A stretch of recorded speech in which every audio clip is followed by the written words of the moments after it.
Adventures in Rural Knife Making with Hog, Hera, and Half Dog Fred. William Hovey Smith, 2017. I'm the author of Backyard Deer Hunting and also the owner of a new company, Hovey's Knives of China. And what went down is I was working away in my knife shop, as you will see, and dogs raising Cain in the backyard. I went to see, and they had a hog cornered in there. And so I went in the house, got my gun, and we took it. These are some of the projects I had going on, including working on the boning knife that I actually used to dress the hog. We're going to work on 3 carbon steel blades. The top one is the Dexter boning knife, which originally had a plastic grip. The middle one with a wooden grip is a fillet knife, and the bottom one is a General Butcher, and that's an old hickory. So what we're going to do with the bottom two is just refurbish the wood and clean up the steel. And on the top one, we're also going to clean up the steel and rehandle. The interesting thing about this knife are these flats on the grip. This is a wooden grip, and this is a fillet knife. And once we grind these flats and clean it up a little bit, this is going to be a right handsome little knife. Well, we're not done, but you can see how it's coming.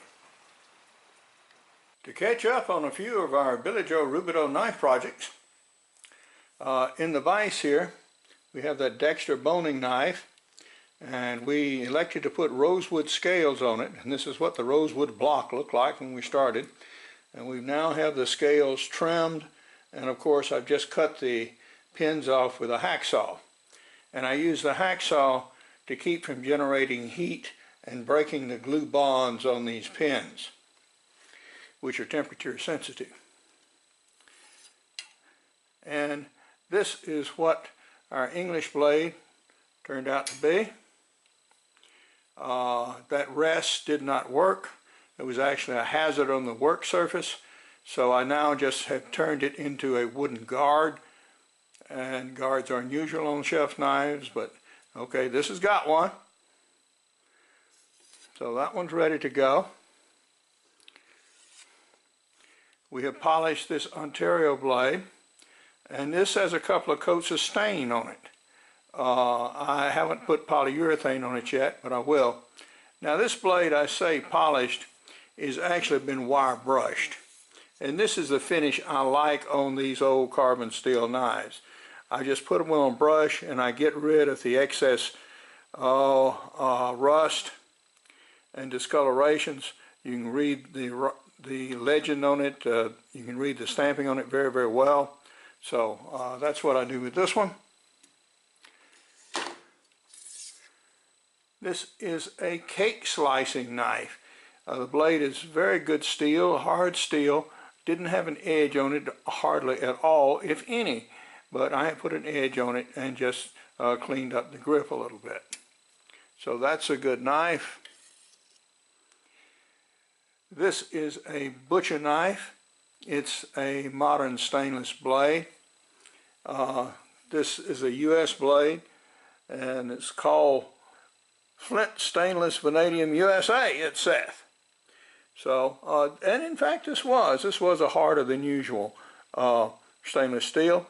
And so now we've taken a rather grody knife and made it attractive again and restored these finger grooves, which are unusual, but actually not too good, because they only fit one hand in the world, and that's not mine and most other people's. So that particular adaptation was not especially useful. I don't recommend it. Just too specialized. Okay. And here is a slicer, and we put micarta handles on it. This is one of the Perfection series. Out of there, you'll recall we did a chef's knife out of that same set. So that one's ready to go. And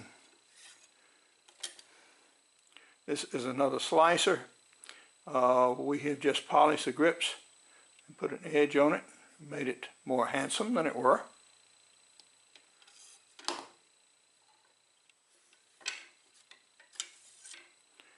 Our little sow belly slicer, which you've seen several times now actually.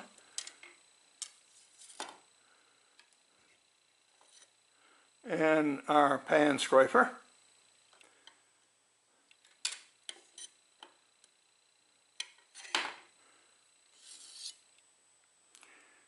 And a boning knife. This is an interesting knife. It's an LL Bean blade, and it's so marked, and we were able to clean up the grips but leave the markings, which is good. So LL Bean, Freeport, Maine is what the stamping is on the grips, and that turned out to be rather handsome from a rather well rusted, dull relic. So now this is a useful boning or fish knife now. Actually, I think it's more like a fish knife. So that's where we are right now with our Billy Joe Rubidoux series. This is Hovey Smith, the Backyard Sportsman, in one of those adventures in rural knife making. Yep. Whilst I was doing polishing work on this skinning knife, dogs surprised me with a bunch of barking, and what they were barking about was a hog right here in my yard. Well, I shoot muzzle-loading guns, and guess what I've been trying to get a kill with? A muzzle-loading gun, right here. A Woodman's Arm 50 caliber rifle. So we had been hunting with it with a fall without seeing any game in front of it, and here was game right in my yard. And so, needless to say, I shot it, and here it lay. So we have some work to do this afternoon. It has been raining in Georgia a lot, and that's why the hogs are up here in the uplands rather than down in the swamps. They've been flooded out a little bit. And so one happened to wander through in the wrong place at the wrong time. So we have some work to do with our knife. One of my more outrageous projects is a Billy Joe rib chopper, and this hog provided an appropriate test. Now this rib removal is best done with two people, with one holding the side of the ribs and ready to catch them when they're chopped free from the rest of the carcass. Our hog butchering has proceeded apace, and we have proceeded to use two of our recent knives. The little top one is our Skinner, and the bottom one is a boning knife, which I had just in the process of putting a handle on when Dog spotted the hog. So it seemed only just that it get used, and it has been, and did pretty good, by the way. The carcass itself right now looks absolutely terrible. It looks like it was done by somebody who'd been up since 2 o'clock in the morning, already done a day's work before he ever shot the thing, and is dog tired, and all of that is absolutely true. So we are going to get it done. Now there is one thing you've all been wanting to see, and that's the use of the rib chopper.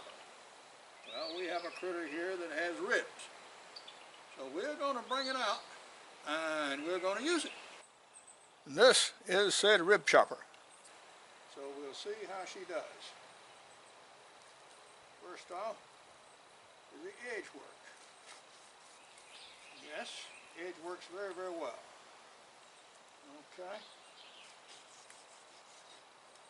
Now we've cut through to the side of the backbone.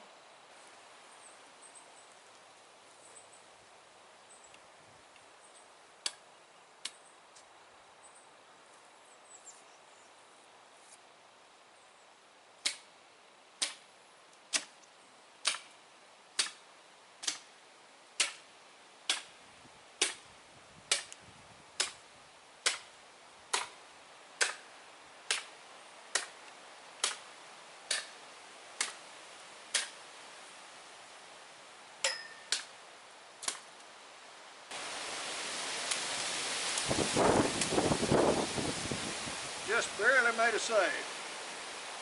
Okay. Well,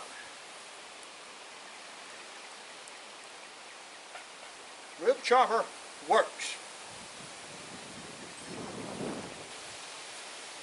Did a fine job on half the carcass. I'm going to do a repeat, a little different angle.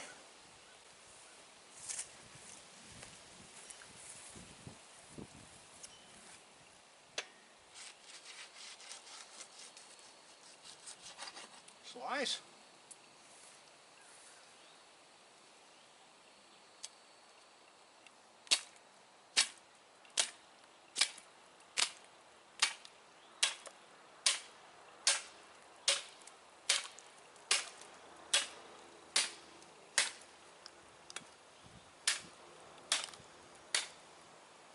Just about broke through. Should give it a good whack, but I'm afraid I'm going to drop it.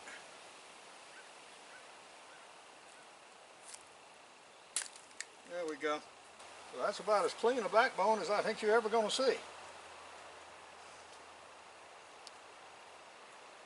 And here are my heroic hound dogs, and these include Hera sitting up, and my half dog Fred. And here is the carcass after it's been stripped of its ribs with a rib chopper.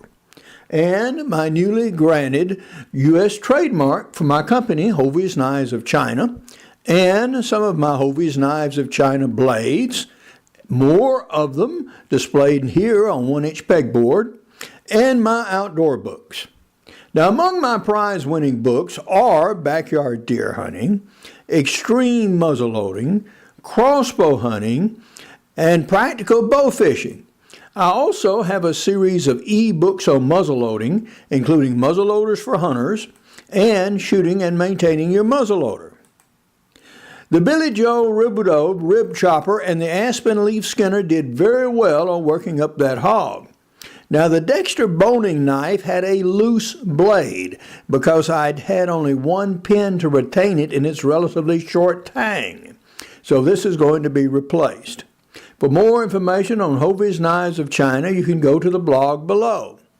For more information on my books, blogs, and more than 625 videos, you can go to my website, www.hoveysmith.com.